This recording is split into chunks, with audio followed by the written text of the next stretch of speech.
तो चलिए शुरू करते हैं prelims test series 2022 for minus का SFG number 5. Let's try to complete it with in 1 hour elimination method से.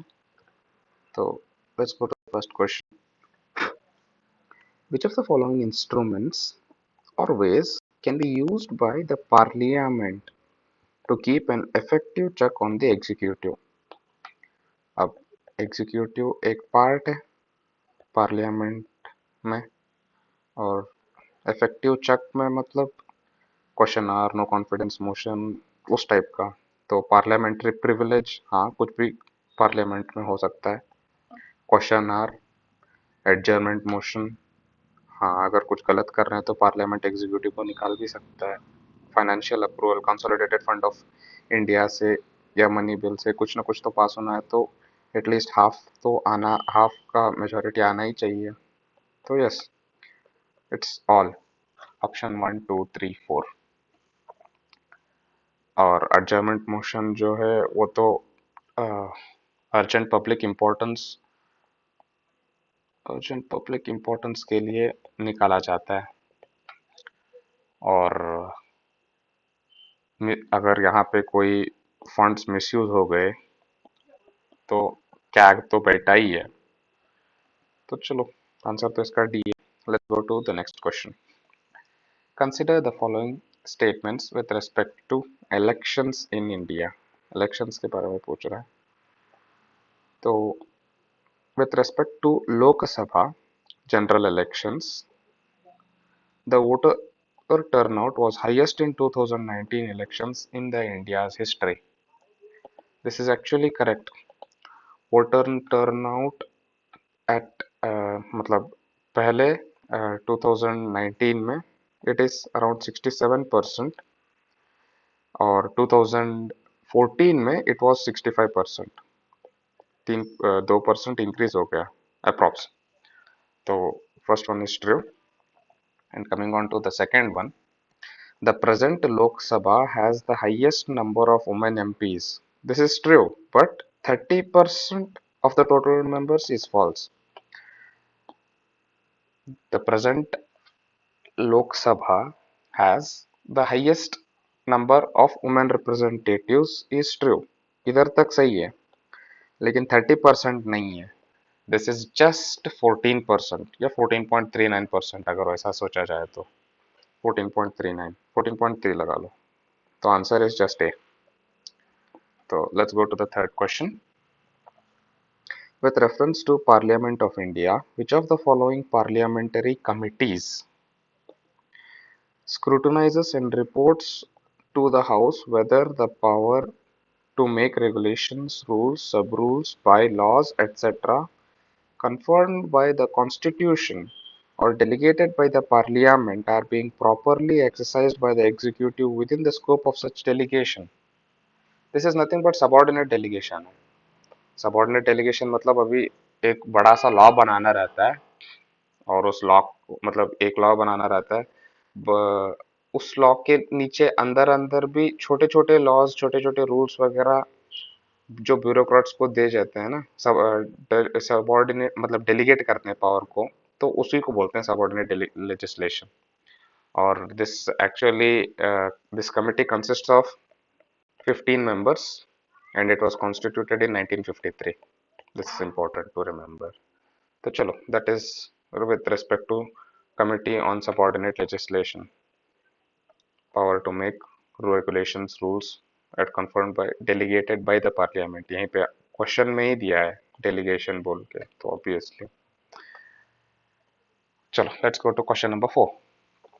With reference to Rajya Sabha in the Indian democratic system, consider the following statements.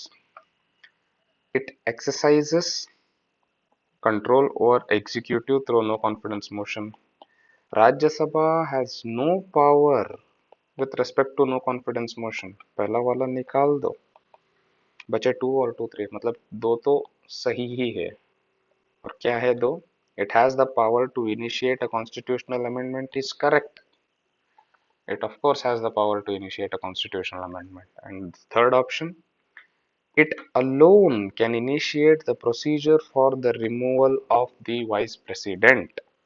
That is also true. Vice president, sorry, vice president जो है वो ma'am मतलब वो तो राज्यसभा का ही chairman है ना, तो उसको निकालने के लिए तो राज्यसभा ही इनिशिएट करेगा। तो आंसर फिर क्या हुआ? 2 and 3। Answer is C. And the some of the other powers of Rajya Sabha, motion बना सकता, मोशन इंट्रोड्यूस कर सकता है, रेजोल्यूशन इंट्रोड्यूस कर सकता है, बस नो कॉन्फिडेंस मोशन एक इंट्रोड्यूस नहीं कर सकता। और फिर कॉन्स्टिट्यूशनल अमेंडमेंट कर सकता है, इलेक्शन और removal of president, vice president, जजेस of supreme court, high court, वो सब है। और ये जो इट हैज द, ये जो है ना, the initiation of procedure to removal of vice president, this can be done by only Rajya Sabha. It is actually given in Article 67। और नॉन मनी बिल्स में भी इसका ऑलमोस्ट अप्रूव करने का पावर है, और जॉइंट सिटिंग में आ जाता है अगर अप्रूव न हुआ तो और स्टेट लिस्ट में भी कर सकता है राज्यसभा, मतलब पार्लियामेंट को पावर दे सकता है कि स्टेट लिस्ट का भी सब्जेक्ट में आप बना दीजिए बोल के। तो बहुत सारे हैं। चलो, let's go to question number 5। Consider the following statements with respect to the comparison between US Senate and Indian Rajya Sabha. Now, first option, both the members of Rajya Sabha and the US Senate are elected indirectly. This is actually false. Rajya Sabha are elected indirectly is true, but when it comes to US Senate, these guys are actually elected directly. So, one is false. And coming on to the second one, the number of members from each state varies in both Rajya Sabha and US Senate. ये गलत है। It does vary in Rajya Sabha।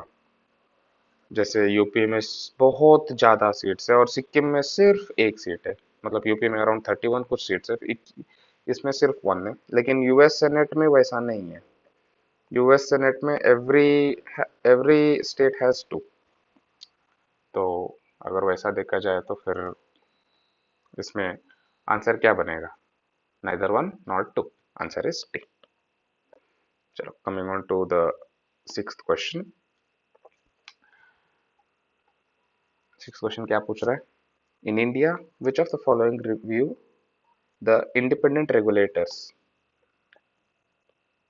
in sectors like telecommunication, insurance, electricity, etc. Independent regulators को ही कौन review करता है बोल के पूछ रहा है। तो फाइनेंस कमीशन का तो रिव्यू करने का नहीं होता है ना।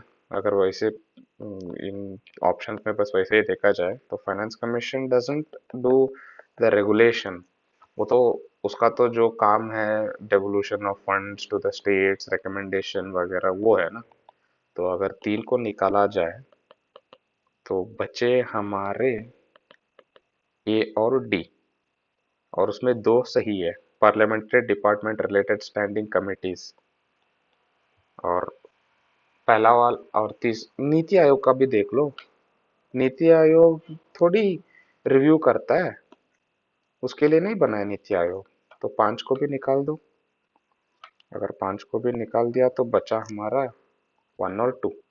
Ad hoc committee setup by the parliament and the parliamentary department related standing committees are the ones who actually regulate these independent regulators or review these independent regulators like telecommunication, insurance, electricity, etc. etc. तो चलो, let's go to the seventh question with reference to Rajya Sabha. फिर से राज्यसभा के बारे में पूछ रहा है, राज्यसभा के इलेक्शंस के बारे में पूछ रहा है। तो consider the following statements. Coming on to the first question, first option, only the elected members of the state legislative assembly can participate in the election of the members of Rajya Sabha is actually true. यहाँ पे council का कोई role नहीं होता है, it is true. तो let's go to the second option. 2/3 of the members of Rajya Sabha retire after every 2 years. अरे भाई 2/3 नहीं, 1/3, 1/3 ये गलत हो गया. So coming on to the third option, the president can nominate 12 members to Rajya Sabha from persons who have contributed to art and social service. That is actually true. He can. सिर्फ art और social service ही नहीं, he can मतलब art, social service, literature, science भी आ सकता है. Literature और science उससे भी कर सकता है. तो 1 और 3 is its answer. Let's go to question number 8. Consider the following statements with respect to the powers of the Indian Parliament. So, what is it? Let's go to the first option. The constituent powers of both the houses of the Parliament are similar. हाँ, constituent powers of both are similar. बस money bill में थोड़ा differences आ जाते हैं और बाकी में तो ऑलमोस्ट सिमिलर ही है. इवन जॉइंट सिटिंग वगैरह होता है. तो this is actually true. The second option, it has not been granted any electoral function. President को भूल गए क्या? वाइस प्रेसिडेंट को भूल गए क्या? स्पीकर को भूल गए क्या? चेयरमैन को भूल गए क्या? हाँ, गलत है, सरासर गलत है. It has been granted the electoral function. Parliament को है उसका फंक्शन. तो दूसरा निकाल दो. दूसरा गलत है, पहला सही है, दूसरा गलत है. तो आंसर बचेगा तीसरे पे. देखते हैं. It has the power to consider the proposal for the removal of a High Court judge. Yes, it is true. Same as Supreme Court judge. So 1 or 3. Answer is D. Election of president और vice president भी parliament ही करता है. और कोई other functions है तो parliament is actually मतलब parliament taxation control करता है. और पार्लियामेंट एक्चुअली एक हाईएस्ट फॉर्म ऑफ डिबेट है इन अ कंट्री. तो ऑब्वियसली ये वगैरह होती है. तो चलो answer is D. Let's go to the 9th question. Out of the following statements choose one that brings out the principle underlying the cabinet form of government. यहाँ पे प्रिंसिपल पूछ रहा है कैबिनेट फॉर्म ऑफ गवर्नमेंट का. तो cabinet form of government में मतलब almost parliamentary democracy है कैबिनेट फॉर्म मतलब. और उसमें प्रेसिडेंट जो होता है वो टाइटिकुलर या नॉमिनल हेड के जैसे होता है. तो चलो पहले का देखते हैं. An arrangement for minimizing the criticism against the government. Cabinet form of government criticism नहीं, गलत है. क्रिटिसिज्म वगैरह नहीं आता है. A mechanism for speeding up activities of the government whose responsibilities are increasing day by day. ये presidential form of government में थोड़ा सूट हो सकता है, कैबिनेट का नहीं. और fourth one, a mechanism of parliamentary democracy for ensuring collective responsibility of the government to the people. हाँ, ऑलमोस्ट सही लग रहा है, साइड में रखेंगे.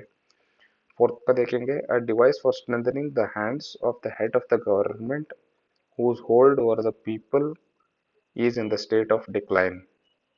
गलत है, चाइना का एग्जांपल दे रहा है क्या? आंसर इसका सी है. बस एलिमिनेट करते जाओ, आंसर पता जल्दी जल्दी से मिल जाएगा. उसका रीजनिंग वगैरह ना बाद में ढूंढ सकते हैं. और अगर पार्लियामेंट्री डेमोक्रेसी का ही पूछना है तो पार्लियामेंट्री डेमोक्रेसी मतलब उसमें पार्लियामेंट्री डेमोक्रेसी में रियल और नॉमिनल एग्जीक्यूटिव्स रहते हैं, मेजॉरिटी पार्टी रूल रहता है, collective responsibility of executive to the legislature रहता है. दैट इज ऑल्सो पार्लियामेंट का ही फंक्शन है. और लेजिस्लेचर ऑफ प्राइम मिनिस्टर और चीफ मिनिस्टर का लीडरशिप रहता है. वो तो सब तरफ है ही है. तो चलो let's go to the 10th question. With reference to Rajya Sabha, consider the following statements. The approval of Rajya Sabha is necessary if the government wants to remove a subject from the state list of the 7th schedule. True. इसीलिए मतलब states के हित के लिए और states का view होने चाहिए, इसीलिए तो राज्यसभा बना है। स्टेट्स ही तो राज्यसभा को इलेक्ट करके भेजते हैं। And the second option, it has the power to authorize the parliament to create an all India service by passing a resolution supported by, नहीं, सब सही दिया है, बस सिंपल मेजोरिटी गलत है। ये एक्चुअली स्पेशल मेजोरिटी होना चाहिए, 2/3 प्रेजेंट एंड वोटिंग। तो यहाँ तक, यहाँ तक मतलब, हाँ इस कलर से करेंगे, यहाँ तक सही है, ये गलत है।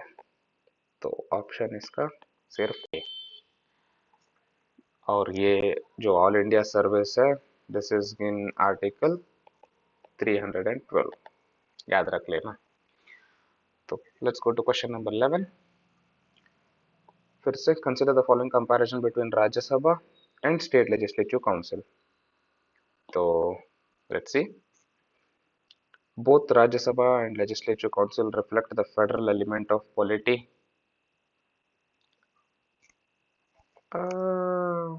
फेडरल एलिमेंट तो राज्यसभा करेगा ना, मतलब सेंटर है, स्टेट्स है, स्टेट का सेंटर में दिखाने के लिए राज्यसभा को पार्लियामेंट में लगाया रहता है। तो yes, this is true. But यार, स्टेट्स का स्टेट लेजिस्लेटिव असेंबली में होना कहाँ पे फेडरलिज्म के बारे में दिखाता है, मतलब फेडरल एलिमेंट है। वो तो स्टेट का खुद देख रहा है ना, वो कहाँ पे फेडरल एलिमेंट नहीं होगा। तो पहला वाला निकाल दो। अगर पहला वाला निकाल दिए, बचे हमारे 2 और 3, और 3 सही है। 3 क्या है? Legislative council generally has less powers compare to the legislative assembly. Of course legislative council को मनी बिल में कुछ बनाया नहीं जाता, और कोई भी अगर क्या बोलते हैं बिल है, तो उसके ऊपर ज्यादा हक नहीं बनता लेजिस्लेटिव काउंसिल का। ज्यादा से ज्यादा वो थोड़ा स्टॉप कर सक मतलब वेट करवा सकता है, ना कि ये कर सकता है। This is true. Let's go to the second option. Both Rajya Sabha and the legislative council consist of nominated members in the house. हाँ, राज्यसभा में भी 12 लोग नॉमिनेट होते हैं, और लेजिस्लेटिव काउंसिल में भी नॉमिनेट करता है, लेकिन राज्यसभा में प्रेसिडेंट नॉमिनेट करता है, लेजिस्लेटिव काउंसिल में गवर्नर नॉमिनेट करता है। तो आंसर इसका बी है, 2 और 3। तो let's go to the 12th question. Consider the following statements. The Council of Ministers in the center shall be collectively responsible to Lok Sabha, Parliament नहीं। Simple as that, पहला वाला गलत। Second, the Union Minister shall hold the office during the pleasure of the President of India। हाँ, सही है। President चाहे तो अगर ये नहीं है तो निकाल भी सकता है। और ये कलेक्टिवली रिस्पॉन्सिबल टू पार्लियामेंट नहीं, ये लोकसभा है, and this is given in article 75 clause 3। और pleasure of the president union minister का ये दिया है आर्टिकल 75 क्लॉज 2। और third option, the prime minister shall communicate to the president about the proposals for the legislation.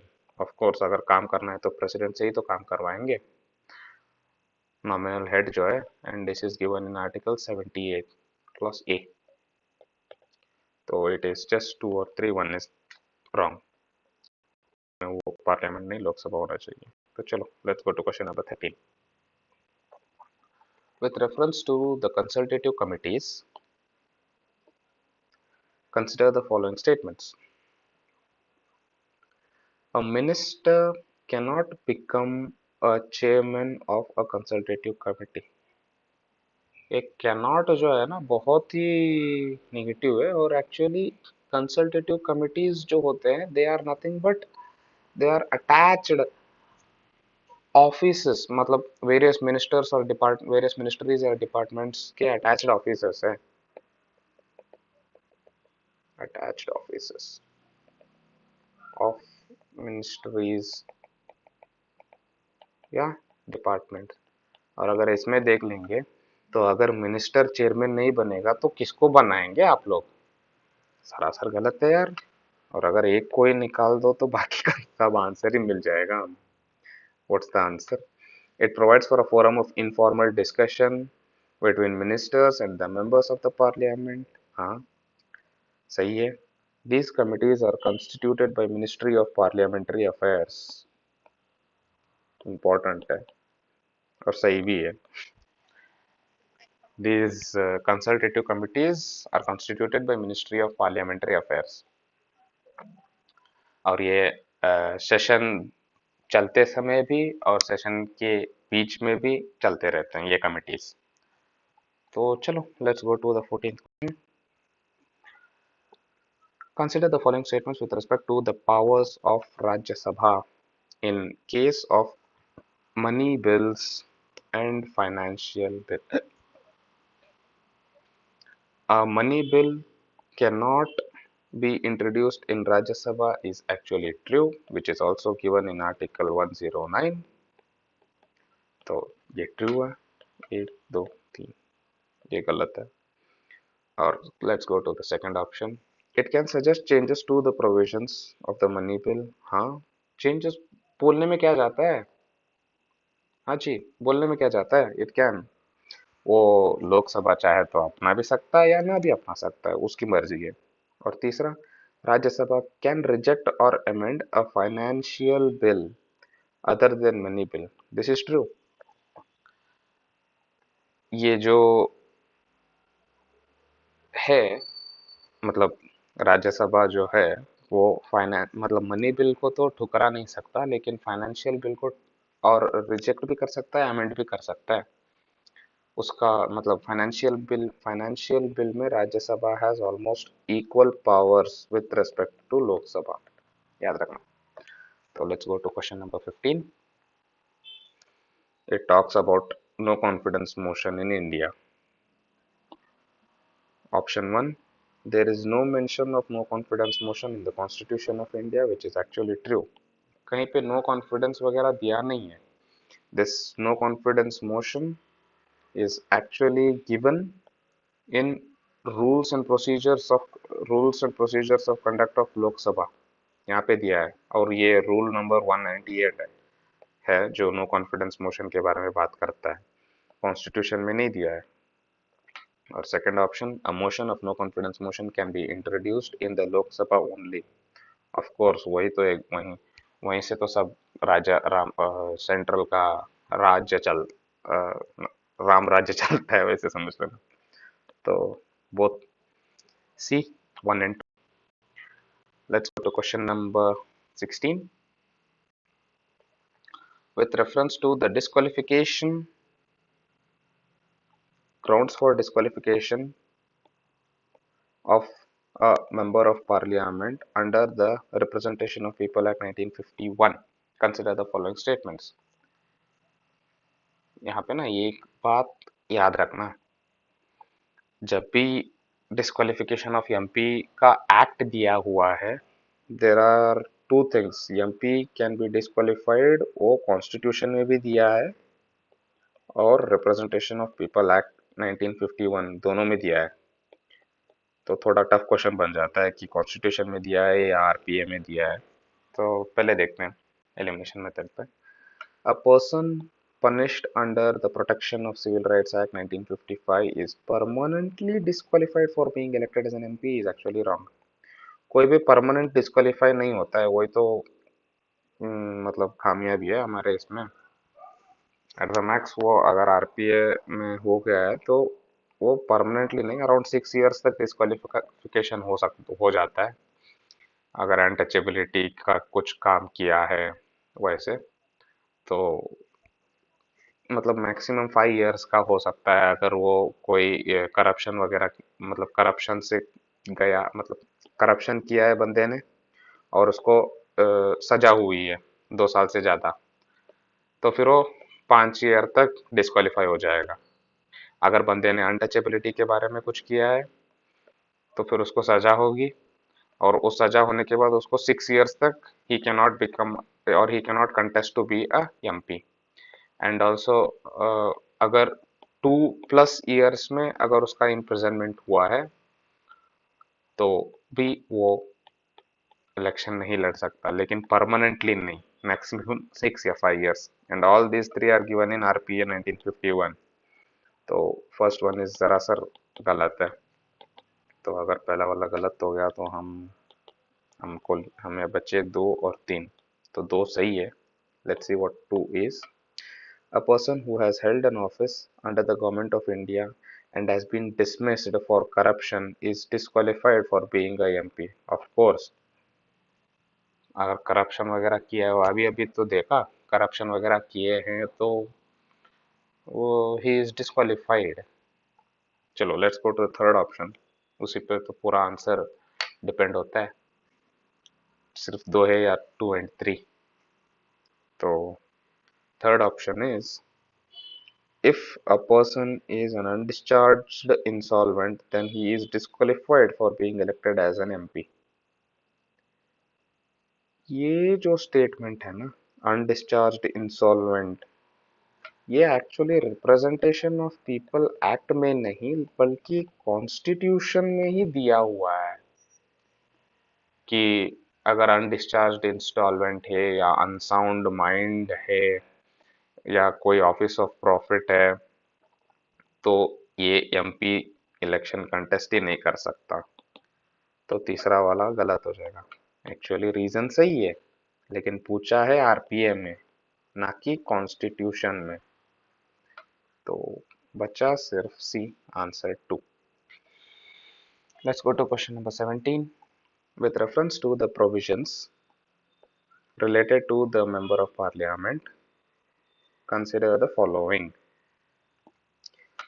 First option. According to the Indian Constitution, no person shall be a member of both houses of the parliament at the same time.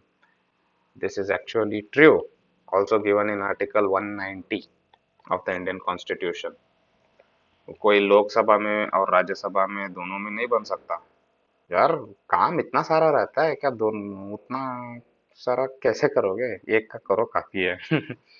चलो let's go to the second option. ये कौन सा article है, 190.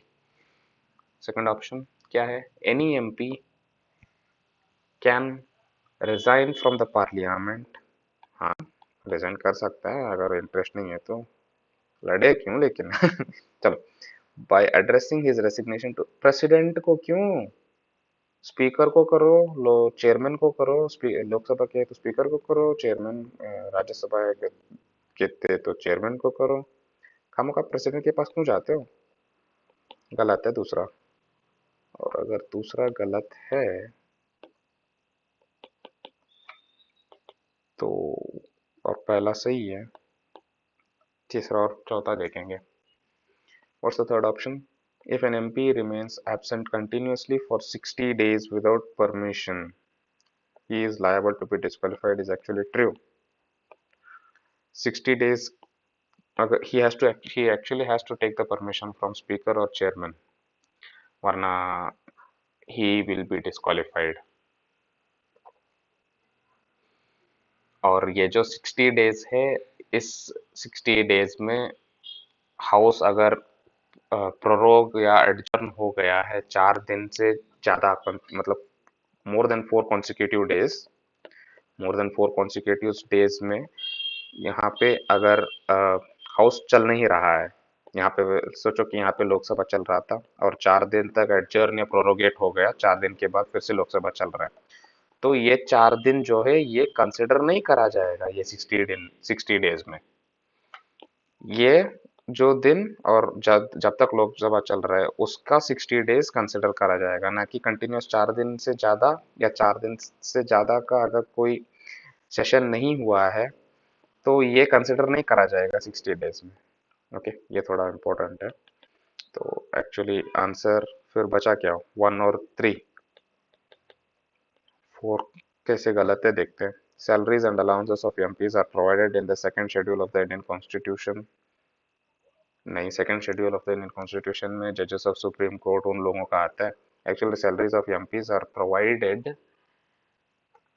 कहाँ पे, कहाँ पे provide किया है, ये लोग अपने आप का खुद तो नहीं करेंगे, मतलब कंसोलिडेटेड फंड ऑफ इंडिया से तो नहीं लेंगे अगर सेकंड शेड्यूल में प्रोवाइड नहीं किया है तो। फिर कैसे उनको सैलरीज मिलेगा? उनको सैलरीज मिलेगा, salaries and allowances and pension of MP act 1954। Salaries allowance pension MP act 1954 खुद का एक्ट है उन लोगों का। सीएफआई से उनका सैलरी नहीं है, याद रखना। वैसे भी अगर पहला और तीसरा सही हो गया तो हमको एक्चुअली चौथा देखने की जरूरत ही नहीं है कि अगर हम तीस इफ थर्ड इज मोर, मतलब ये पता चल गया तो चौथा देखने की जरूरत ही नहीं है, टाइम बता सकता हूँ। चलो, let's go to the 18th question. With reference to the union government, consider the following statements. Department of Revenue is responsible for the preparation of नहीं, union budget actually is made by Department of Economic Affairs. Economic Affairs. Department of Revenue नहीं, Department of Economic Affairs. And second option, no amount can be withdrawn from the Consolidated Fund of India without the authorization of the Parliament of India, which is true. Second is true, पहला गलत है, तो options देख लेते हैं। पहला गलत है, सेकंड सही है, थर्ड ऑप्शन भी देखना पड़ेगा। All the disbursements made from the public account की बात हो रही है, कंसोलिडेटेड फंड ऑफ इंडिया नहीं। Need to be authorised from the parliament of India, गलत। पहले तो एक्सट्रीम आ गया, वो दूसरी बात है, लेकिन जब पब्लिक अकाउंट का आता है, this is actually performed by an executive action, public account. और एग्जीक्यूटिव एक्शन मतलब, और ये पब्लिक अकाउंट जो है, it is nothing but saving bank deposit, remittance, pension fund का डिपॉजिट वगैरह वो सब होता है। तो it is not, it does not need the authorization of parliament of India. तो let's see, option is just two. Let's go to question number 19। With reference to secretariat of the parliament, secretariat पूछ रहा है, सिर्फ parliament नहीं। Consider the following statements. The Secretariat is a statutory office. यार ये गलत है, Secretariat is not a statutory office, it is a constitutional court and it is given in Article 98 of the Constitution. और the Secretary General of Lok Sabha Secretariat is appointed by the President. यार अभी लोक सभा आ गया है, तो president को क्यों बीच में लेके आ रहे हो? यहाँ पे स्पीकर आएगा, और अगर राज्यसभा था तो ये आएगा कम, चेयरमैन। तो ये भी गलत है, ये भी गलत है, आंसर इसका डी है, neither one nor two. Let's go to the 20th question. With reference to various parliamentary functionaries, consider the following statements. पहला option, the leader of the house in Lok Sabha always means the prime minister. क्यों, मनमोहन सिंह को भूल गए क्या? राज्यसभा से थे वो लोग, मतलब वो राज्यसभा से थे ना, तो पहला वाला निकाल दो। Second, the constitution provides that the responsibility of chief whip of a political party is to ensure discipline among the party members. यार ये ना, जब कॉन्स्टिट्यूशन बोल के आता है ना क्वेश्चन में, मतलब पॉलिटी के क्वेश्चन में जब भी कॉन्स्टिट्यूशन मतलब आता है, तो आंके ना थोड़ा बड़ा कर लो। गलत है, कॉन्स्टिट्यूशन कहीं बताता नहीं है कि चीफ whip ये होना चाहिए, चीफ whip वो होना चाहिए। पहला भी गलत है, दूसरा भी गलत है, पहला भी गलत है, दूसरा भी गलत है, तो actually none of the above है। थर्ड भी देख लेते हैं। A detailed procedure is provided for the constitution for the selection of leader of opposition in the house of the parliament is wrong. Detailed procedure is not provided in the constitution, rather ये मतलब जो main opposition party है उसका leader he leader of opposition बोल के बना दिया जाता है, और कन्वेंशन के जैसे। ये कहीं भी कॉन्स्टिट्यूशन में दिया नहीं है, मतलब हाँ ब्रिटेन के कॉन्स्टिट्यूशन में दिया है कि शैडो कैबिनेट होता है वगैरह, लेकिन हमारे यहाँ पे वैसे कॉन्स्टिट्यूशन में दिया नहीं है। वैसे हाँ, चीफ whip जो है ना, दिस मतलब chief whip of a political party is to ensure discipline among party members is actually true, but ये जब आता है ना भाई कॉन्स्टिट्यूशन, गलत हो जाता है, और फिर से कॉन्स्टिट्यूशन गलत हो जाता है। और यहाँ पे he can be member of any house, चाहे लोकसभा हो या राज्यसभा, तो ये भी गलत है। तो answer none of the above. Let's go to question number 21।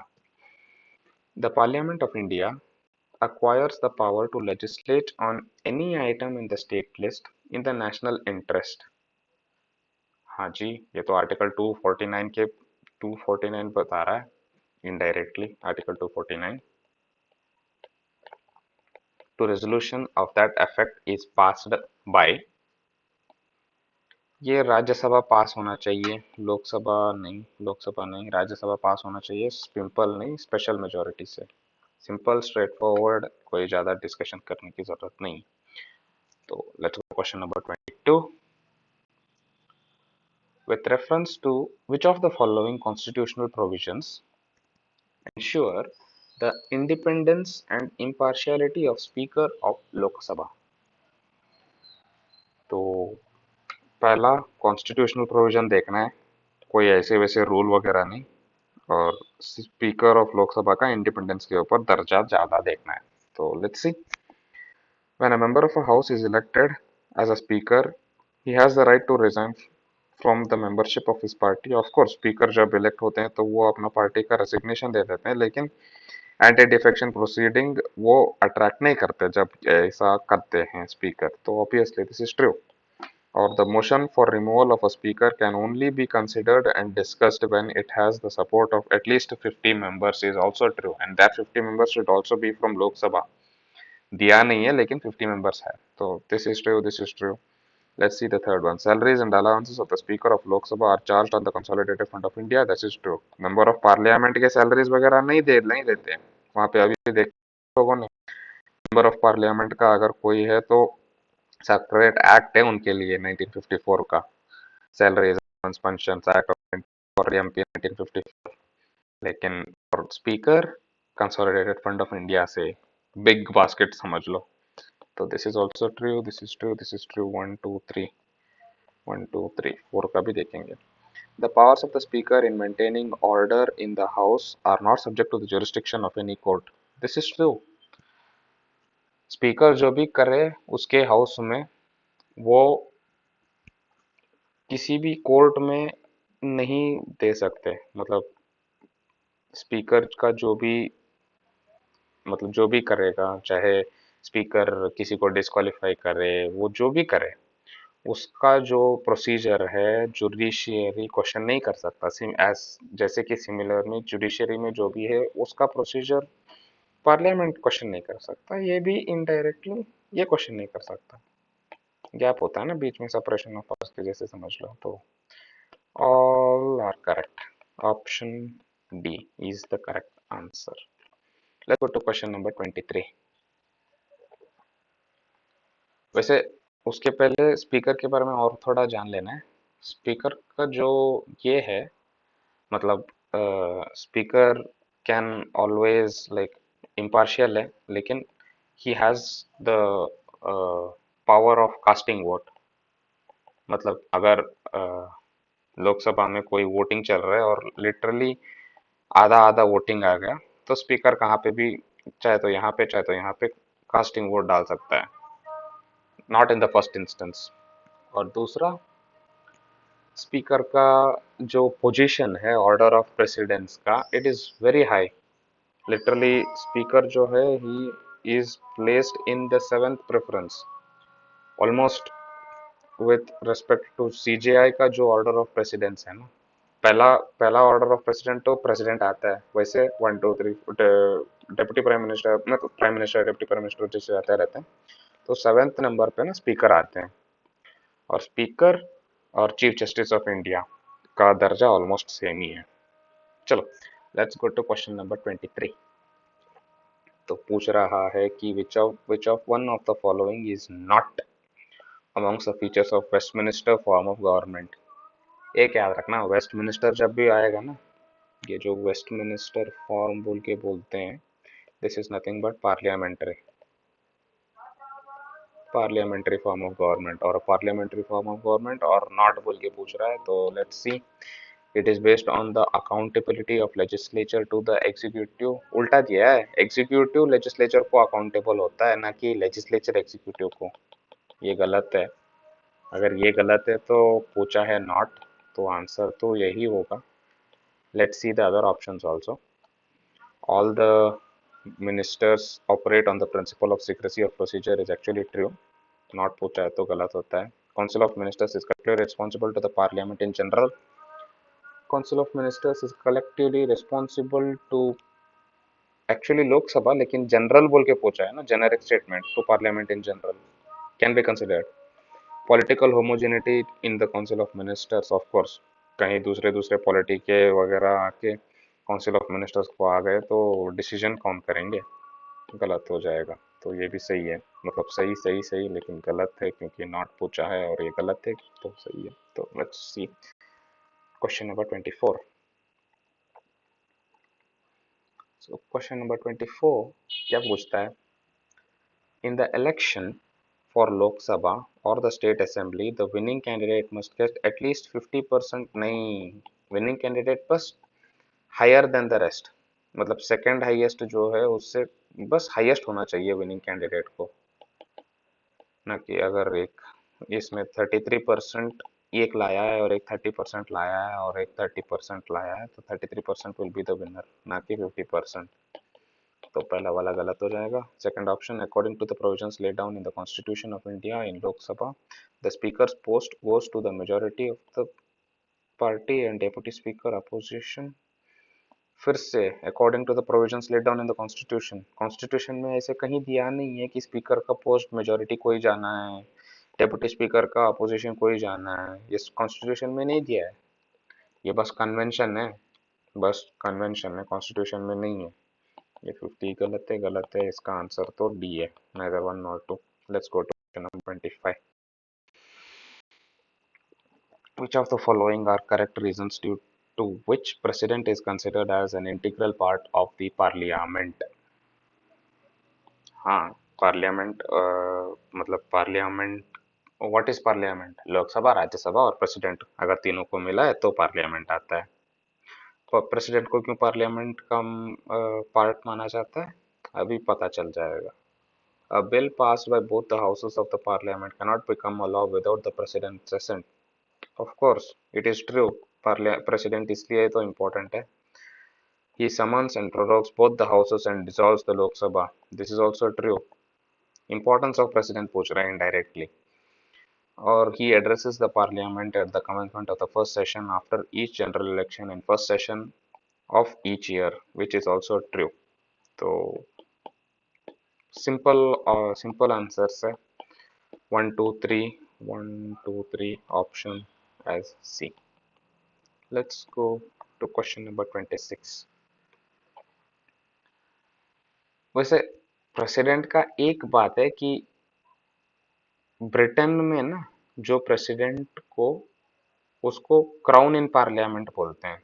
हमारे यहाँ पे तो वैसे नहीं बोलते, लेकिन ब्रिटेन में, ये थोड़ा फन फैक्ट बोल के समझ लेना, प्रेसिडेंट को क्राउन इन पार्लियामेंट,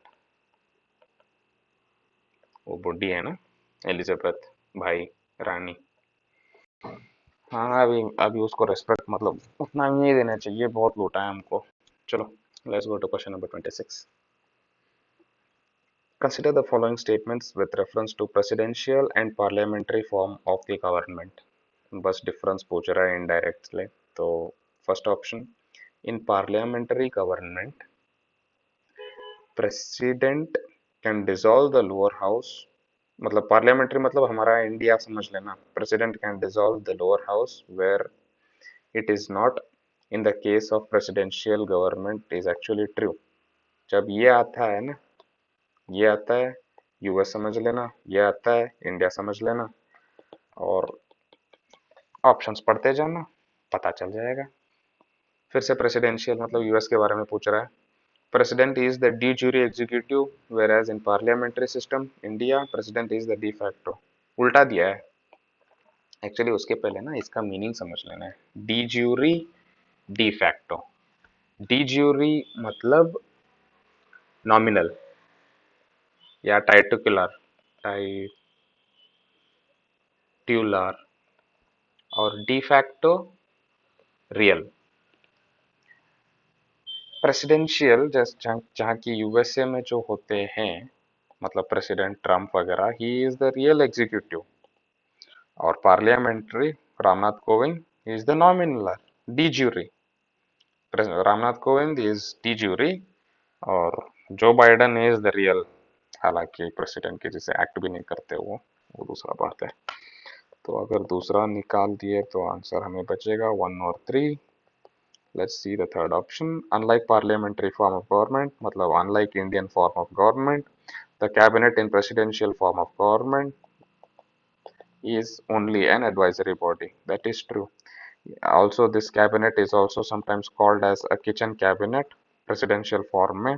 एंड ये कैबिनेट में वो लोग चाहे तो बिना इलेक्टेड के भी रिप्रेजेंटेटिव्स को भी लेके आ सकते हैं इन फील्ड ऑफ साइंस, या कोई अच्छे अच्छे मेडिकल है तो उसको ट्रम्प वगैरह लेके आ सकते हैं, मतलब कैबिनेट में। तो दिस इज ट्रू। तो let's go to the next question, question number 27। और वैसे और एक बात, पार्लियामेंट्री में टेन्योर जो है फिक्स्ड नहीं रहता है, लेकिन प्रेसिडेंशियल फॉर्म में इट इज लिटरली फिक्स्ड, 4 साल में एक बार वगैरह। यहाँ पे इलेक्शंस होना चाहिए 5 साल में वैसे, लेकिन फिक्स्ड नहीं है, बीच में भी टुड़क बोल के टूट भी सकता है। तो चलो, पहले बहुत टूटता था। 27th में, consider the following statements. A constitutional government is a one which constitutional government places effective restrictions on individual liberty in the interest of state authority। China है क्या? नहीं, गलत है। places effective restrictions on the authority on the state in the interest of individual liberty, हाँ ये सही है। 27th में आंसर इज बी। बस जब भी लिबर्टी, बस ये देख लेना, जब भी कोई लिबर्टी आ गया, लिबर्टी, तो रिलेट कर लेना इंडिया को, रिलेट कर लेना यूएसए को फार राइट, और रिलेट कर देना चाइना को और नॉर्थ कोरिया को। कुछ समझ में नहीं आ रहा है तो ऐसे ऐसे इक्वेट कर लेना लिबर्टी में, पता चले जाएगा। इवन कॉन्स्टिट्यूशन में भी वही समझ में आता है। हाँ, रिटन अनरिटन में वो दूसरी बात है, यूके है। वैसे चलो, डिस्कशन के लिए ज़्यादा टाइम नहीं है। आंसर बी है। Let's go to question number 28। Consider the following statements with reference to Lok Sabha elections. Lok Sabha के इलेक्शंस के बारे में पूछ रहा है। तो the voting of Lok Sabha was reduced to 18 years by 61st Constitutional Amendment Act 1988 is actually correct. Let's go to the second option. In general, states are allotted a number of seats in the Lok Sabha in such a manner that the ratio between that number and its population remains the same for all the states. थोड़ा गड़बड़ है, all पूछा है, समझ में नहीं आ रहा है। थोड़ा अच्छी तरह से इन डेप्थ को देखते हैं। इन जेनरिक स्टेटमेंट है, states are allotted number of seats in the Lok Sabha in such a manner that the ratio between that number and its population remains the same for all the states। सही है, generic statement है, कोई ऊपर नीचे side में वैसा वगैरह दिया नहीं है। तो हाँ, लेकिन इसमें एक एक्सेप्शन है। वैसे तो स्टेटमेंट तो सही है, लेकिन एक्सेप्शन क्या है कि अगर सोचो कि कोई स्टेट है, जैसे सिक्किम, मतलब सोचना बस कि अगर उसका 60 लाख के नीचे का पॉपुलेशन है, तो ये जो रूल है कि आपकी पॉपुलेशन के हिसाब से आपको लोकसभा के सीट्स दिए जाएंगे, जैसे जहाँ की यूपी में भी एक लोकसभा का इतने नंबर ऑफ पॉपुलेशन को रिप्रेजेंट करेगा, और कर्नाटका में भी एक एमपी उतने ऑलमोस्ट उतने ही सिमिलर उतने ही नंबर के पॉपुलेशन को रिप्रेजेंट करेगा। ये जो क्राइटेरिया या सिनेरियो है इसमें अप्लीकेबल नहीं होता है, उसे दिया तो ये सही है। चलो let's go to the third option. Constitution provides for direct election for choosing the representatives of the union territories in Lok Sabha.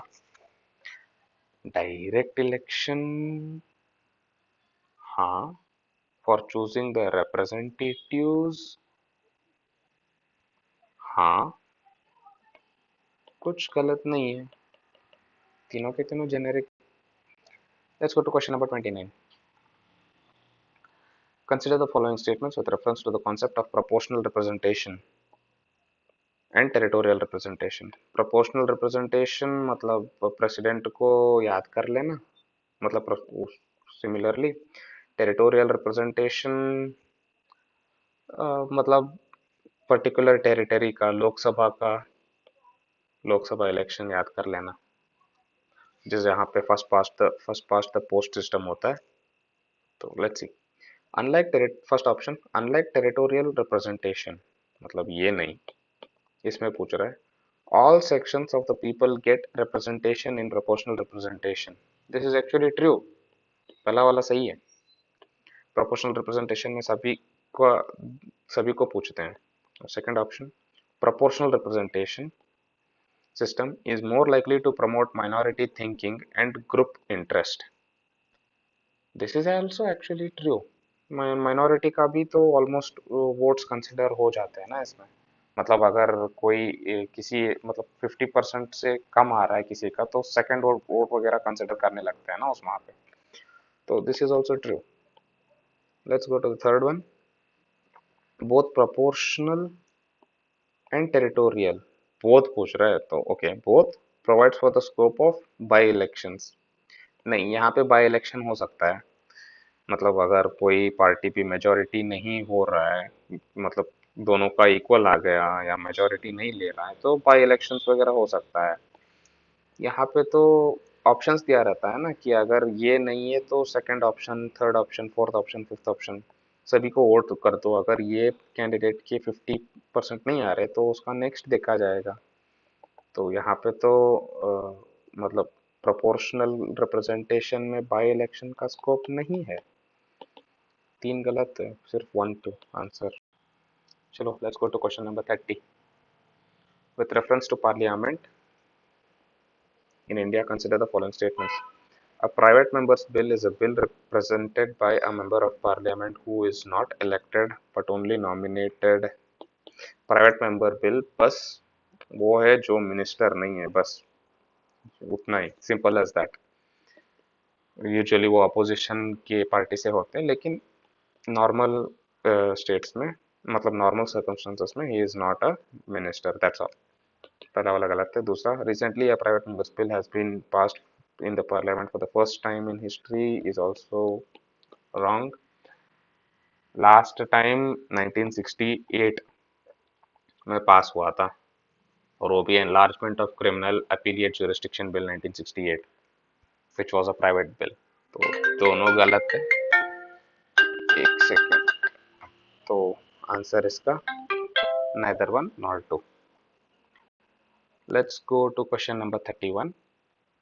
With reference, consider the following statements with reference to procedures in Lok Sabha. So, procedures in Lok Sabha. Once Lok Sabha is dissolved before the completion of its normal tenure, the dissolution is irrevocable. हाँ सही है। अगर एक बार सोचो कि अभी BJP की सत्ता है और नो कॉन्फिडेंस मोशन भाग गया, तो फिर से बाद में अरे नहीं गलती से हो गया, हम वापस फिर से मेजोरिटी देंगे, मतलब वापस फिर से सपोर्ट करेंगे, ऐसे वगैरह नहीं बता सकते कि they have to make the whole thing once again. तो this is true. Second, when a Lok Sabha is dissolved, a bill passed by Lok Sabha but pending in the राज्य सभा लैप्सेस। हाँ सही है। एक्चुअली ना उसका एक कॉन्सेप्ट ही है, जहाँ भी जो भी बिल, चाहे जो भी बिल हो, अगर वो लोकसभा को छू के चलता है या लोकसभा को अगर टच भी करता है ना और लोकसभा डिसॉल्व होने लगता है तो वो बिल लैप्स हो जाता है। लेकिन अगर वो सोचो कि इंस्टेंसेस देता हूँ। पहले अगर वो बिल लोकसभा में पेंडिंग है तो वो बिल मतलब वो चाहे लोकसभा में ही ओरिजिनेट क्यों ना हो या राज्यसभा में पास होके भी ओरिजिनेट क्यों ना हो, वो बस लोकसभा में पेंडिंग है। अगर वो पेंडिंग है तो वो लैप्स हो जाता है। और अगर वो लोकसभा में पास हो गया है, मतलब लोकसभा में उसने टच किया है लोकसभा को, और राज्यसभा में गया है और राज्यसभा में पेंडिंग है, तो भी लैप्स हो जाता है। वही ना, जब भी वो लोकसभा को टच करके प्रेसिडेंट को नहीं टच करता तो लैप्स हो जाता है वो। सोचो एक बिल है, पेंडिंग है राज्यसभा में, मतलब राज्यसभा में ही पेंडिंग है, अभी तक लोकसभा के पास गया भी नहीं है, उसको टच नहीं किया है उसने, तो वो लैप्स नहीं होगा क्योंकि वो लोकसभा के दायरे में आया ही नहीं है ना। और सोचो कि एक राज्यसभा या लोकसभा से ऐसे पेंडिंग हो गया, मतलब बिल गया है प्रेसिडेंट के पास, तो वो लैप्स नहीं होगा। और अगर प्रेसिडेंट ने उसको रिकंसिडरेशन करने के लिए भेजा है तो भी लैप्स नहीं होगा। और अगर प्रेसिडेंट ने उसको मतलब कोई क्या बोलते हैं, एसेंट वगैरह अभी तक पेंडिंग है प्रेसिडेंट का, तो भी लैप्स नहीं होगा। तो चलो, ये तो पता चल गया लैप्स के बारे में। तो let's go to the third option. Third option क्या है? Prorogation of the house does not affect the bills और any other business pending before the house. It is actually true. Prorogation या मतलब प्रोरोगेशन मतलब थोड़े दिनों के लिए बंद कर देते हैं ना सेशन, तो वो बिल्स को वगैरह अफेक्ट नहीं करता है। तो ऑप्शन इसका 1 2 3 डी है। Let's go to question number 32। हाँ, चाहे तो क्वेश्चन नंबर 31 में थर्ड ऑप्शन में जब अगर जाओगे तो अगर कोई पेंडिंग नोटिस है या कोई, हाँ, जो पेंडिंग नोटिसेस वगैरह है ना वो बिजनेस फंक्शन के लिए वो लैप्स हो जाते हैं। मतलब अगर कोई हाउस प्रोरोग कर दिया है तो वो लैप्स हो जाता है, लेकिन कोई बिल वगैरह लैप्स नहीं होता। Let's go to question number 32। Which of the following expenditures are not charged upon the Consolidated Fund of India? Supreme Court और High Court judges की salaries are charged, so this is are charged। पूछा है not, तो गलत है, और अगर एक को निकाल दो तो 2 3 4। तो दूसरा देखते हैं।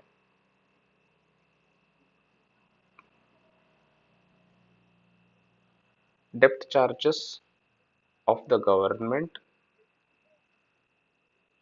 is liable।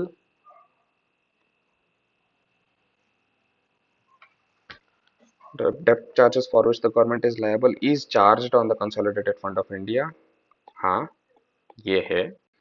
Salary of the chairman of Rajya Sabha is charged on the Consolidated Fund of India। Expenses of Office of Controller General is also charged on the Consolidated Fund of India। अगर 2 3 4 सही है, पूछा है गलत, तो 2 3 4 नहीं होना चाहिए, ये नहीं है। बच्चा हमारा 1 और 5।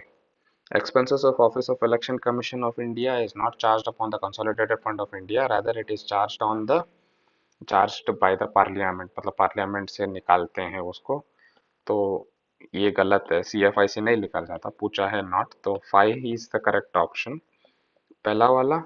सैलरीज एंड जजेस, अरे सुप्रीम कोर्ट का जो सैलरी है this is charge on the consolidated fund of India, that is true. But यार हाई कोर्ट के जजेस का सैलरी क्यों कंसोलिडेटेड फंड ऑफ इंडिया से चार्ज करेंगे? वो तो consolidated fund of the state से चार्ज करेंगे ना। तो ये भी गलत है, मतलब नॉट पूछा है, तो 1 और 5 is the correct option. Let's go to question number 33। Consider the following statements. .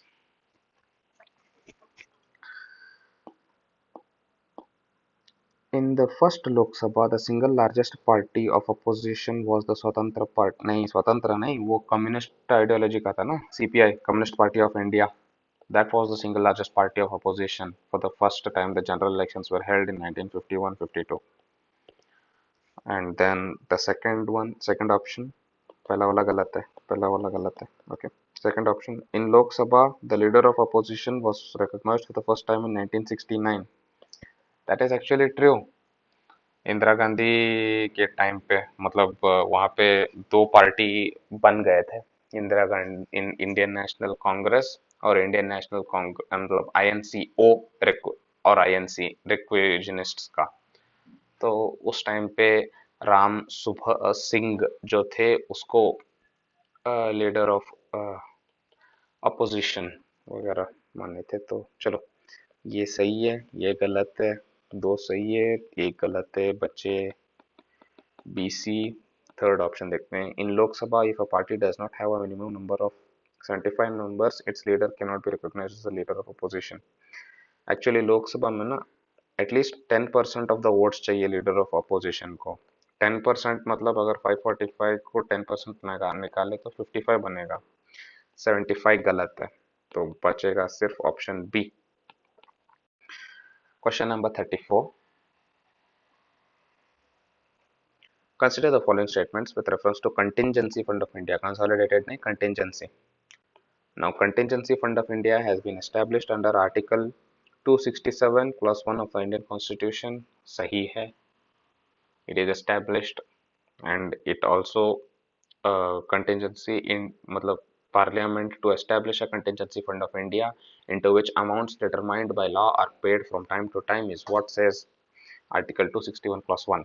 That is true. And coming on to second option, unlike Consolidated Fund of India, payments from Contingency Fund of India can be made without parliamentary appropriation is also true. सिर्फ CFI का जो है मतलब consolidated fund of India है, वहाँ पे parliamentary approval चाहिए. Contingency में, पब्लिक अकाउंट में, वहाँ पे वगैरह चाहिए नहीं होता है पार्लियामेंट्री अप्रोप्रिएशन हर टाइम पे के लिए. और थर्ड ऑप्शन देखते हैं. The corpus of contingency fund of India authorised by the parliament presently stands eight 1000 crore. ये गलत है. ये जो कंटिजेंसी फंड ऑफ इंडिया का प्रेजेंट कॉर्पस है, it is not 1000 crore, rather it is 500 crore. तो और this contingency fund is at the disposal of the in the hands of president. तो और वो जो पब्लिक अकाउंट का था वो सेक्रेटरी हेल्ड करेगा. ये कंटिजेंसी का प्रेसिडेंट. तो चलो let's go to question number 35. इसका option 1 2. Let's go to question number 35. With reference to departmental standing committees, consider the following statements. A standing committee consists of 21 members entirely from Lok Sabha. Entirely from Lok Sabha क्यों यार? पहला mistake. ये standing departmental standing committee जो है ये 21 नहीं बल्कि 31 members का होता है, और उसमें 21 मेंबर्स लोकसभा के होते हैं और 10 मेंबर्स राज्यसभा के होते हैं डिपार्टमेंटल स्टैंडिंग कमेटीज. तो पहला वाला गलत है. अगर पहला वाला गलत है तो तीसरा वाला सही है. बस उतना देख लें, पहले तीसरा वाले को देखते हैं.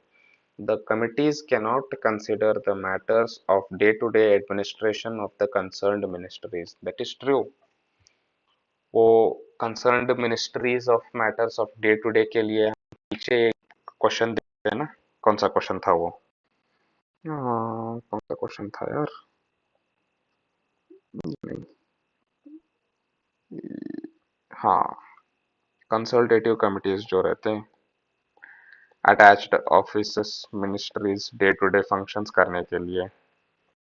तो चलो let's come back to question. कहाँ पर 35 है ना? हाँ, तो ये सही है. और सेकंड ऑप्शन देखते हैं. ये पहला वाला गलत है क्योंकि 21 नहीं, 31 लोकसभा से, 21 राज्यसभा से 10. और सेकंड ऑप्शन देखते हैं. Second option says they consider the national basic long term policy documents are presented to the house. हाँ, डे टू डे नहीं करेंगे तो यही करेंगे ना. तो option is 2 and 3. Let's go to question number 36, which is regarding money bill और not पूछा है. तो a bill, money bill shall be deemed to be a money bill if it contains only provisions relating to imposition, abolition, remission, alteration or regulation of a tax. ये तो सही है. मतलब अगर सिर्फ सिर्फ इम्पोज करना है या अबॉलिश करना है, रेमिशन करना है, अल्टरेशन करना है टैक्स के बारे में, तो उसको मनी बिल ही कहलाया जाएगा. अगर इसके साथ और कुछ कुछ है तो फाइनेंशियल बिल 1 और 2 के अंदर कैटेगरीज वगैरह होने लगते हैं, लेकिन सिर्फ ये है तो it is the definition of a money bill. This is true. पूछा है नॉट, ये गलत है ऑप्शन.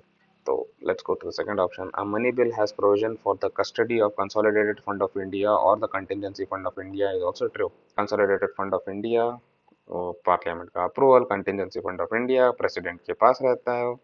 पार्लियामेंट के अप्रूवल हर टाइम जा नहीं चाहिए एक ही बार, लेकिन हाँ पैसा आना जाना वगैरह तो हम अगर मतलब एक ही बार वगैरह कंटिजेंसी फंड में डालना है बड़ा सा अमाउंट, तो तब तो चाहिए ना अप्रूवल. तो both are true. पूछा है not. तो let's go to the third option. A money bill is concerned with the appropriation of monies out of the contingency. नहीं, appropriation money out of the contingency. Appropriation money out of consolidated, not contingency. This is false. Fourth option. A money bill deals with the regulation of borrowing of money or giving any guarantee by the government of India. हाँ, ये भी सही है. बोरो करना वगैरह वो भी money bill में ही आता है. पूछा है नॉट, तो option C is the correct answer. Let's go to question number 37. Which of following statements correctly explain. Explain के बारे में पूछ रहा है. The meaning of parliamentary executive. तो parliamentary executive, execute first option executive where there is a parliament. अरे नहीं. छोटे बच्चे हैं क्या? what do you mean by apple? Apple is a English letter word. नहीं, ये ऑप्शन गलत है पहला वाला. Let's go to the second option. Executive elected by the parliament. Parliamentary executive. हाँ, ऑलमोस्ट थोड़ा सही है. करेक्टली एक्सप्लेन पूछा है तो फिलहाल साइड को रखते हैं बी को. फिलहाल तो अच्छा दिख रहा है. Third option. where there is a parliament, where the parliament functions as the executive. अरे यार, पार्लियामेंट एग्जीक्यूटिव की जैसे क्यों फंक्शन करेगा? नॉर्वे स्वीडन है क्या यहाँ पे? गलत है. पार्लियामेंट्री एग्जीक्यूटिव मतलब बस इंडिया को याद रख कर लेना, हमारा महान भारत को याद कर लेना, सब पता चल जाएगा. फोर्थ ऑप्शन देखते हैं. Executive that is dependent on the support of the majority in the parliament. Of course ये सही है. ये ज्यादा सही है. इलेक्टेड बाय द पार्लियामेंट के हिसाब से ये ज्यादा सही है. Executive it is a part of Lok Sabha, right? और इस लोकसभा में वन हाफ से मेजोरिटी ज्यादा होना चाहिए. इंडिया में यही चलता है. इस सबको अगर यहाँ पे डाल दोगे तो ऑप्शन 4 सही हो जाएगा, राइट? तो चलो let's go to question number 38. Which of the following Indian states have bicameral legislature? Andhra Pradesh है, बिहार है, महाराष्ट्र है. अरे यार, ये स्टेट ही नहीं है. ये तो यूनियन टेरिटरी बन गया. जम्मू कश्मीर बनना जरूरी था. चलो छोड़ो. ये गलत है, तो अगर 4 निकाल दिए तो बचा 1 2 3 5. 1 2 3 और 5. चलो let's go to question number 3.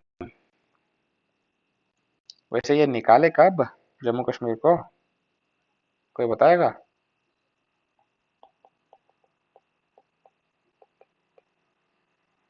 इस डेट को निकाला था 31 अक्टूबर 2019. तब तक इनका लेजिस्लेटिव असेंबली, लेजिस्लेटिव काउंसिल सब चलता था. अपने दायरे से करते थे ये लोग. बाद में अभी हमारे साथ मिलजुल के रहे। चलो let's go to question number 39। Rajya has equal powers with Lok Sabha in matters of amending the constitution। यहाँ पे दिख रहा है, सिंपल है, ज्यादा सोचने की जरूरत भी नहीं है। Let's go to question number 40. With reference to committees in the parliament, consider the following statements. General Purpose Committee regulates the program and timetable of the House। हाँ, इसमें उल्टा दिया है। अगर एक सेकंड पढ़ोगे ना, ये जो दिया है ना, जनरल पर्पस कमेटी जो है, this actually does is advises on matters which do not fall within the jurisdiction of any other parliamentary committee, is what general purpose committee does. And what does business advisory committee do? Business advisory committee will regulate the programs and timetable of the house।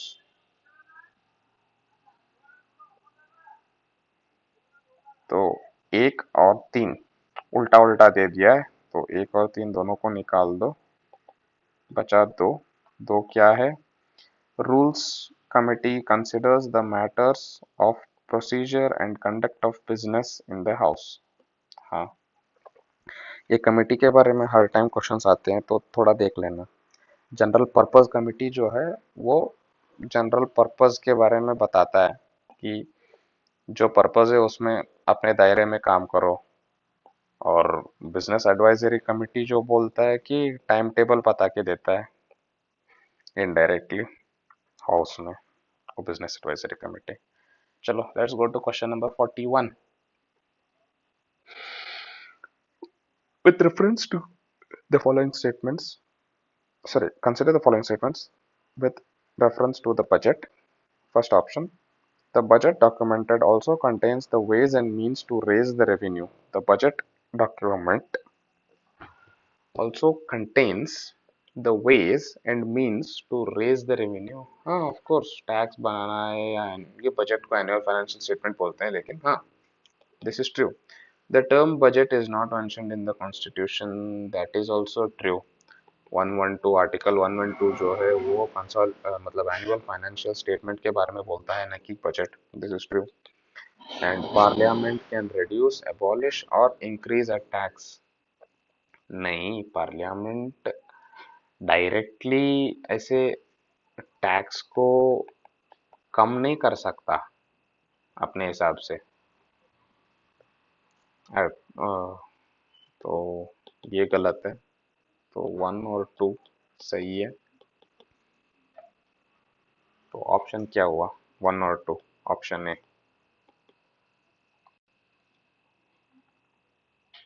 Let's go to question number 42. Consider the following statements. The Legislative Council of a state in India can be larger in size than the half of the Legislative Assembly of that particular state। नहीं यार, वैसे नहीं होता है। ये जो legislative council है, this can be, मतलब ये लेजिस्लेटिव काउंसिल और लेजिस्लेटिव असेंबली अगर देखा जाए, तो लेजिस्लेटिव असेंबली जो है ये लेजिस्लेटिव काउंसिल का सिर्फ 1/3 मैक्सिमम 1/3 बन सकता है। मतलब अगर यहाँ पे 99 लोग है लेजिस्लेटिव काउंसिल में, तो लेजिस्लेटिव असेंबली में मैक्सिमम 33 लोग हो सकते हैं, उससे ज्यादा नहीं। और मिनिमम 40, मतलब ये 99 को 919 लगा लो, 333 वैसे लगा लो, लेकिन मिनिमम 40 लोग लेजिस्लेटिव काउंसिल में। और हाँ, तो मिनिमम स्ट्रेंथ तो 40 है असेंबली का, सॉरी असेंबली का मिनिमम स्ट्रेंथ 40 है, लेजिस्लेटिव असेंबली का मिनिमम स्ट्रेंथ है 40। एग्जांपल दूसरा लेना चाहिए था। और मैक्सिमम स्ट्रेंथ लेजिस्लेटिव काउंसिल का 1/3 मैक्सिमम। तो अगर यहाँ पे सोचो कि 300 लोग हैं इन लेजिस्लेटिव काउंसिल, तो मैक्सिमम इज 100। 40 से कम नहीं, अगर 40 से कम है लोग, मतलब 40 से कम मतलब सोचो कि अगर यहाँ पे 120 लोग वगैरह है लेजिस्लेटिव काउंसिल में, और अगर 120 लोग लेजिस्लेटिव काउंसिल में है तो उनको लेजिस्लेटिव असेंबली की जरूरत ही नहीं पड़ेगी। क्यों? क्योंकि स्टेट बड़ा नहीं है, और स्टेट अगर बड़ा है और फंक्शंस ज्यादा है तो ही लेजिस्लेटिव असेंबली को पूछते हैं ना। तो वैसे समझ लो। 42nd ऑप्शन आंसर क्या बनेगा फिर? ये भी गलत है, और ये हाफ का नहीं, ये 1/3 होता है। और थर्ड ऑप्शन, सेकंड ऑप्शन क्या है? The governor of a state nominates the chairman of the legislative council of that particular state. नहीं यार, चेयरमैन ऑफ द काउंसिल जो है, he is elected by the council. इसका चेयर जैसे राज्यसभा में होता है, वैसे chairman is elected among them. ये नॉमिनेशन वगैरह गवर्नर नहीं करता यहाँ पे। तो ये भी गलत है, ये भी गलत है। Answer is both 1 and 2, neither 1 nor 2। Let's go to question number 43. Consider the following statements. तो official language of a union is used as a link language for communication between various states in India। हाँ, अभी तक तो official language को ऐसे English को बोलते हैं। मतलब इंग्लिश जो है, this is used as a link language for the communication between various states in India. And second option, two or more states are free to agree to use any regional languages of the state for communication between themselves।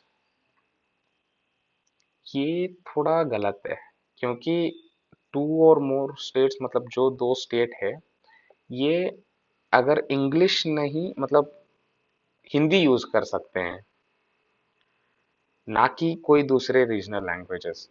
मतलब इसीलिए तो थोड़े south के states वगैरह गुस्सा होते हैं ना एक बार। कि सोचो, एग्जांपल सोचो कि अभी महाराष्ट्र है, और कर्नाटका है, केरला है, तमिलनाडु है। ओके, नहीं यहाँ पे ये समझना, ये तेलंगाना है, और तेलंगाना एपी यहाँ पे है। ऐसे ऐसे का होना चाहिए था। तेलंगाना है, आंध्र प्रदेश है। ओके, और इन दोनों स्टेट्स में अभी कम्युनिकेशन होना है, तो ये दोनों तेलुगु स्पीकिंग स्टेट है, दोनों तेलुगु में चाहे तो कम्युनिकेट कर सकते हैं ना। नहीं, ये नहीं बोलता है यहाँ पे। ये दोनों अगर कम्युनिकेट करना है तो इंग्लिश में कम्युनिकेट करना है। और यहाँ पे यूपी है और यहाँ पे बिहार है, ये चाहे तो हिंदी में कम्युनिकेट कर सकते हैं, लेकिन ये दोनों नहीं, ये दोनों इंग्लिश में ही करना है। तो ये थोड़ा गड़बड़ हो गया ना भाई। मतलब जो हिंदी में ही स्टेट जो कम्युनिकेट करता है, यूपी, राजस्थान, एमपी, बिहार, वो सब कर सकते हैं। मतलब वो एग्रीमेंट में आ चुके हैं ऑफिशियल लैंग्वेजेस एक्ट 1963 से, लेकिन ये नहीं कर सकते। तो फिलहाल तो ऑप्शन ये गलत है। फर्स्ट सही है, सेकंड गलत है। आंसर बन गया एक। Let's go to question number 44। Policy cut motion. अब पॉलिसी कट मोशन को लिटरली मतलब पॉलिसी ही गलत है, इसलिए उसको रिड्यूस करो 1 रुपये तक। तो ये गलत हो गया। और टोकन कट मोशन जो है, ये पॉलिसी तो फिलहाल सही है, लेकिन इतना पैसा नहीं होना चाहिए, थोड़ा कम पैसा होना चाहिए। तो इसको रिड्यूस करो ₹100 तक। ये टोकन और ये पॉलिसी। और इकोनॉमिक कट जो मोशन है, ये मोशन बस ये बोलता है कि मतलब लमसम रिडक्शन करना है। मतलब डिमांड इतना अमाउंट, बहुत अमाउंट है, बहुत कम डिमांड कर देते हैं बोल के, ये इकोनॉमिक कट बोलता है। तो ऑप्शन इसका फिलहाल तो दो है, लेकिन इसका मीनिंग क्या है कि अगर कोई भी पॉलिसी कट मोशन हो, या इकोनॉमिक कट मोशन हो, या टोकन कट मोशन हो, ये तीनों के तीनों कट मोशंस में ना, अगर कोई भी मोशन अडॉप्ट हो गया, तो this is nothing but indirectly no confidence motion के पास चले जाएगा ये। और ये नो कॉन्फिडेंस मोशन मतलब ये पॉलिसी कट मतलब अगर गवर्नमेंट का पॉलिसी ही गलत है, या ज़्यादा पैसा यूज कर रहा है गवर्नमेंट, या गवर्नमेंट यूज कर रहा है लेकिन इतना पैसा नहीं होना चाहिए टोकन कट में। ये जो व्यूज है ना, ये यूजुअली अपोजिशन के व्यूज होते हैं। और अगर ये अपोजिशन का व्यू पास हो गया, तो ये नो कॉन्फिडेंस में बदलने में कोई ये नहीं लगेगा। तो that is the main important thing. तो चलो let's go to question number 45। The speaker और of the legislative assembly shall vacate his or her office if he or she ceases to be a member of the assembly. This is actually true. Article 179 वही बोलता है लोकसभा में speaker जो है वो अगर member नहीं बन पाए, मतलब फिर से और एक बार लोकसभा चुनाव में वो अगर मेंबर नहीं बन पाए एमपी के, तो he will have to vacate. और सेकंड ऑप्शन, ये तो article 179, second option, whenever the legislative assembly is dissolved, the speaker shall vacate his or office immediately। नहीं, immediately नहीं यार, इमीडिएटली नहीं वेकेट करते हैं, वेट करते हैं, बाद में उसको वेट करते हैं, वेट करने के बाद फर्स्ट सीटिंग होता है, बाद में प्रोटेम स्पीकर को अपॉइंट करते हैं, प्रोटेम स्पीकर अपॉइंट होने के बाद फिर से नया स्पीकर करते हैं। तो जब तक प्रोटेम स्पीकर को, मतलब जब तक ये नए स्पीकर को अपॉइंट नहीं करते तब तक ये यहीं पे रहेंगे। दूसरा गलत है, ऑप्शन इसका सिर्फ ए है। तो चलो let's go to question number 46। Which of the following comparison between Finance Act or a bill and Appropriation Act or a bill? तो इसमें ना बस कि ये याद रखना, जब भी अप्रोप्रिएशन एक्ट जो रहता है ये निकालना रहता है, अप्रोप्रिएशन मनी, पैसे निकालना रहता है। तो कंसोलिडेटेड फंड ऑफ इंडिया से जो पैसे निकालना होता है ना मनी को, उसको अप्रोप्रिएशन के साथ देख लेना। और फाइनेंस का जो है उसको तो ज़्यादा बोलने की ज़रूरत नहीं है, ये ऑलमोस्ट मनी बिल के जैसा है, फाइनेंस एक्ट है फाइनेंस बिल। तो चलो let's go and see the options. First option, appropriation act authorises the payment side of the budget. हाँ, पेमेंट करना है ना। Whereas finance act legalises the income side of the budget. हाँ, ये भी सही है, this is actually true. Let's go to the second option. The amendment seeking to reject or reduce a tax cannot be moved in case of both finance and appropriation bill. ये appropriation bill में reduction नहीं कर सकते, मतलब amendment seeking to reject or reduce a tax cannot be moved in case of appropriation bill. But with respect to finance bill, they can do that. They can reduce, or they can reduce a tax. They can do amendments. They can reject that. They can do that in case of finance bill, but not in the case of appropriation bill. तो option ये गलत है, to गलत है, एक सही है, तीसरा देखते हैं। The appropriation act becomes applicable only after the assent is given by the president. Whereas finance act can be implemented without the president's assent. अरे यार, प्रेसिडेंट का असेंट बिना कैसे काम चलेगा, वो तो पार्लियामेंट का हिस्सा है। फाइनेंस एक्ट हो या अप्रोप्रिएशन एक्ट हो या फाइनेंस एक्ट हो, दोनों के लिए प्रेसिडेंट का असेंट मिलना जरूरी है। तो ऑप्शन इसका 1 is correct, 2 is wrong, 3 is correct, 1 and 3। अरे 3 कैसे करेक्ट हुआ, 3 भी गलत हो गया ना, 1 इज करेक्ट। तो ऑप्शन इसका सिर्फ एक है। Let's go to question number 47। With reference to legislative councils in the state, consider the following. तो president's prior recommendation is required for formation of legislative council. अरे प्रेसिडेंट की कोई प्रायर परमिशन जरूरत नहीं है,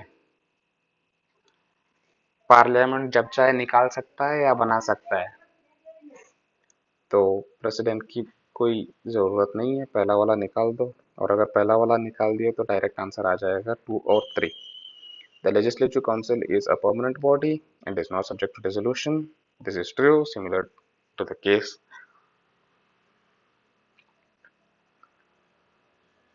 हाँ, this is true. And of the total members of the legislative council, 1/12 is elected by graduates of the 3 years standing and residing within the state. This is also true. Actually जो legislative council का election होता है वहाँ पे 1/3 members are elected by the members of local bodies जैसे कि municipalities या district councils, district boards etc. और फिर 1/12 जो है these are elected by teachers, तीन तीन साल से पढ़ा रहे हैं और सेकेंडरी स्कूल के ऊपर वाले, और फिर से 1/3 ये जो मेंबर्स ऑफ लेजिस्लेटिव असेंबली वगैरह रहते हैं वो इलेक्ट करके भेजते हैं, और फिर रिमाइंडर जो है वो नॉमिनेट करते हैं गवर्नर। तो मतलब वो नॉमिनेशन भी literature, in science, art, cooperative movement या सोशल सर्विस में हो सकता है। तो चलो गो टू क्वेश्चन नंबर 48। 48 क्या है? If any individual attacks rights and immunities of a member of the house, it is termed as breach of privilege. Of course, simple generic statement है।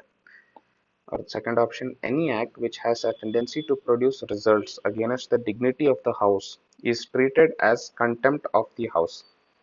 Any act which has a tendency to produce results against the dignity of the house is treated as contempt of the house. Of course, अगर उसको सम्मान कम कर रहे हो intentionally तो obviously contempt of the house हो जाएगा, जैसे कि कंटेम्प्ट ऑफ द कोर्ट होता है। तो ऑप्शन इसका बहुत 1, 2 एंड 2 है, जनरल स्टेटमेंट है, कोई डिस्कशन करने की ज्यादा जरूरत नहीं है। Let's go to question number 49। वैसे ये दोनों प्रिविलेज जो है आर्टिकल 105 में दिया हुआ है। Okay, let's go to question number 49। The factors that limit the sovereignty of Indian parliament are. Parliament का सॉवरेनिटी, अब पार्लियामेंट मतलब लोकसभा आता है, राज्यसभा आता है, प्रेसिडेंट आता है, जुडिशरी वगैरह नहीं आता। तो आइडिया मिल गया ना आप लोगों को कैसे करना है बोल के। तो चलो देखते हैं। Written constitution, yes. Federal system, yes. Unlimited power of the parliament, अरे लिमिटेशन की बात कर रहा है, पावर देने की बात नहीं कर रहा। तो 3 निकाल दो, और अगर 3 निकाल दिए और 1 2 सही है तो बच्चा ए। 4 का सिस्टम ऑफ जुडिशियल रिव्यू, हाँ ये जुडिशियरी पार्लियामेंट देखता रहता है ना। फंडामेंटल राइट्स, हाँ। तो आंसर इसका ये है 1 2 4 5। And now let's go to question number 50। With reference to Public Accounts Committee, consider the following statements. तो committee examines the annual audit report of the Controller and Auditor General of India. That is actually true. ये Public Account Committee CAG का मतलब annual credit report of CAG का examine करता है। और दूसरा, a committee approves the demand for access grants before they are voted by Lok Sabha. हाँ ये भी सही है। ये जो पब्लिक अकाउंट्स कमेटी बना था 1921 में, ये मतलब ये 22 मेंबर्स के होते हैं, 15 लोकसभा से होते हैं और 7 राज्यसभा से होते हैं। ये पहले मतलब कैग का जो रिपोर्ट होता है उसको पहले एग्जामिन करता है पब्लिक अकाउंट कमेटी, और फिर ये जो कमिटी है ये लोकसभा में आने से पहले ही डिमांड्स को अप्रूव वगैरह करता रहता है। तो they must be approved by the Public Accounts Committee before Lok Sabha can make मतलब demand for it. So both are true. And then let's go to the third question. The role of a committee is concerned with the questions of policy in broader sense. नहीं, ये गलत है। ये committee का role जो है ये policy के बारे में मतलब it is not concerned with the questions of policy. This is false. तो बचा ऑप्शन ए। हो गया हमारा डिस्कशन, थोड़ा लेंदी चल रहा है। विजन है इसका कोई तो कौन सा करेंगे उसमें, फटाफट बस एलिमिनेशन करते बैठेंगे, ज़्यादा एक्सप्लेनेशन, डिटेल्ड एक्सप्लेनेशन नहीं करेंगे। तो आफ्टर पॉलिटी होने के बाद ज़्यादा डिटेल एक्सप्लेनेशन करेंगे नहीं। तो चलो लेट्स